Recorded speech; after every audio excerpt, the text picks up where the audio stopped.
For the next two songs, I'm going to keep the screen set up like this, where you can see both the text of the play um, beside the actual performance of it, and you can kind of just pay attention to either your book or what shows up here. I think that the quality gets a little diluted in the YouTube videos, but we'll do the best that we can. I will periodically pause just to hit on major points. But again, all this should be a reminder to you that I'm not going to go back over any of these sections in class. We're just going to pick up when I return on Wednesday with these different, with wherever I left off with the videos. So this will probably be the last video for now. All right, so here we go.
Really quickly, just to point out the fact that when it's winter, now that it's winter, she comes down here and it's like absolutely burning. But the reason why he needs to substitute the underworld with all of this heat is because the heat of Persephone has left, right? Like she's the thing that keeps him sunny and happy. It's actually her presence. But when she leaves, he needs to substitute the warmth of Persephone's presence, affection, love with something else. And that's why he's created this workshop that is burning hot. It's really, he's just trying to find a substitute for her.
Really quickly, just as a visual cue, I hope you noticed that way that Hades was, that Orpheus was singing his song, and then Eurydice was walking right behind him.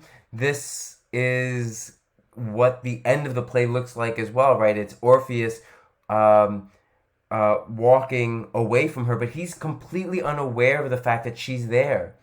He's ignoring her. He's so in his song, so in his element, that he doesn't even recognize that there's someone who's literally kind of like following him and crying out to him. And of course, here are the winds of fate, the three of them, the wind, the wind, the wind, who are following Eurydice and prepping for the inevitable decision she makes to go down to the underworld. In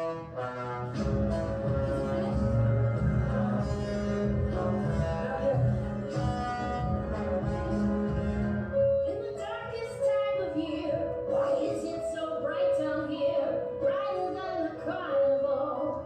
It ain't right and it ain't natural. I'm gone, you're gone, so long. Lord, I was lonesome, so I lay my grave in the ground on which you stood. There was an angel electrifying when the day that young shine still the stream half away, brighter than the light of day. Although when you slept there, think of it as my despair. Think of it as my despair. Again, just flat out tells her, I was so alone without the presence of you, without the presence of your light, that I built this entire city to kind of like replace the absence of your presence. Now, from his end, from Hades' end, I think he thinks that he's doing something that's almost romantic. He thinks that it's supposed to work. But think about it. Like, does she want gifts or does she want like an actual feeling of love? Is the warmth of light and the warmth of the underworld a proper substitute for the love that she probably does not feel that he is providing to her?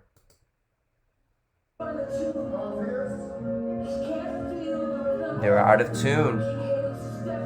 They have no rhythm.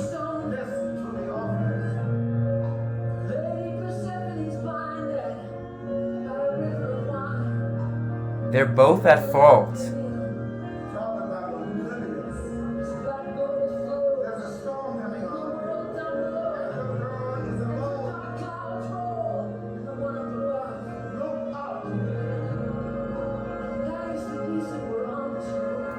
Hermes says, like, talk about oblivious, right? And he's talking about her that Orpheus is completely oblivious himself.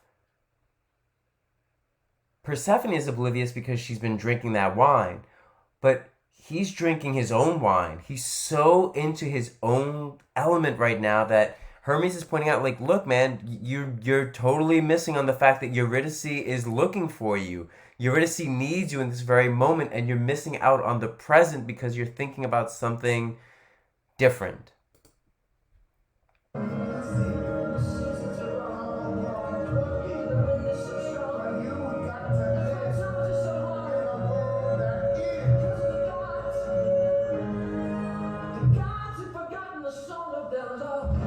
Oof, Hermes tells him, you have to think about the world that is. Sometimes we get our heads caught so far into the future, so far into the distance that we stop appreciating the very things that are in front of us. And Hermes is all laying it all out, and it's also kind of like muffled in the song. So it's like, we're hearing it and we're like, why doesn't Orpheus? And it's again because he is himself in some ways out of tune. He's missing out on the most important part. So he's somewhat to blame for what is going to happen to Eurydice, one might say.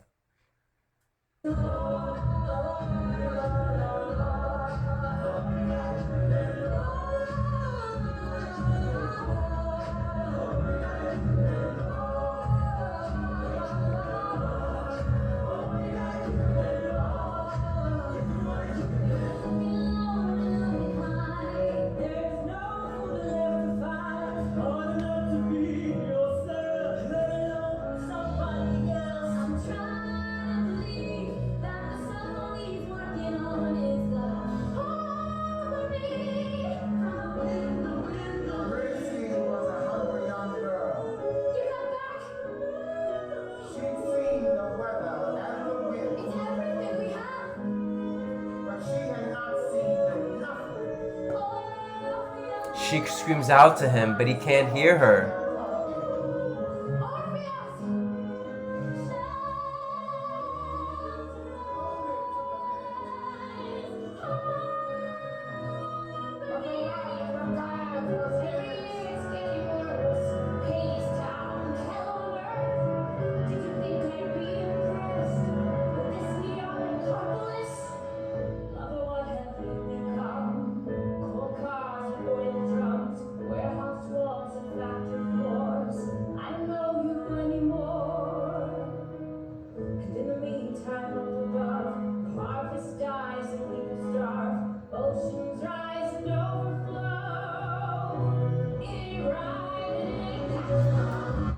Again, it's so sad. We get so caught up in the story between Orpheus and Eurydice, but this story is just as much about Hades and Persephone. And she asks him, like, what's happened to us? What's happened to you? What have you begun to focus on? Why have these things become more important to you than anything else? And we realize that this is just as sad as anything else that happens in the story. It's that they can't reconcile their relationship, and Hades thinks that he's doing the right thing, and Persephone's like, it's just not working out. Everything I do, I do it for the love of you. You don't even want my love, I'll give it to someone The else. threat. Someone grateful for the faith, someone who feels the comforts of a gilded cage. That doesn't try to fly away the moment Mother Nature calls. Some you can love these walls that hold her close and keep her safe, and think of them as I am praised.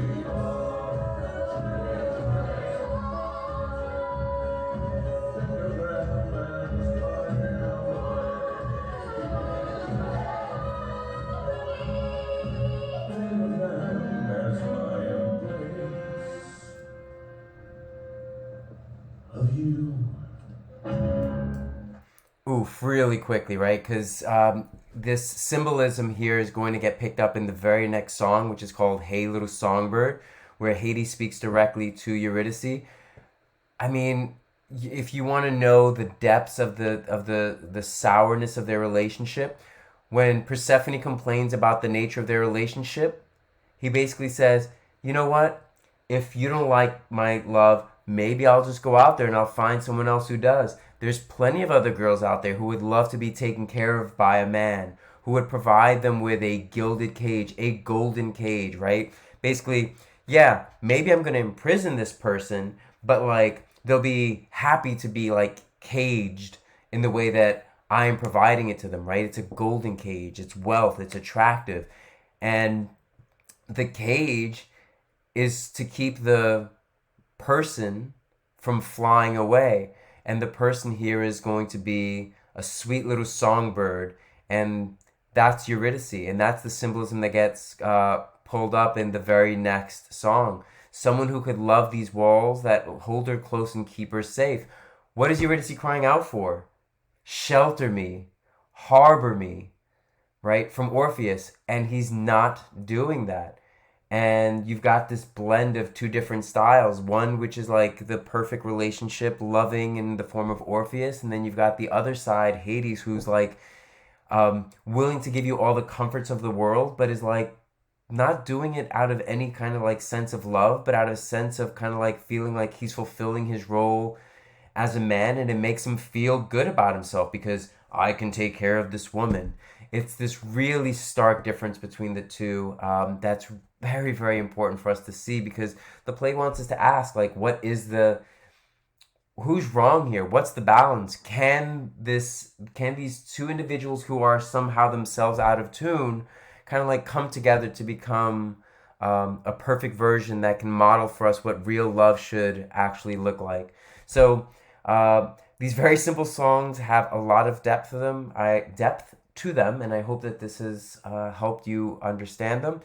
And I guess when we see each other, we'll start with Hey Little Songbird. So tackle those questions, and the next thing that you're going to be doing for your next assignment is copying the transcript for Act 2 and finishing up those two questions. Good luck. I miss you.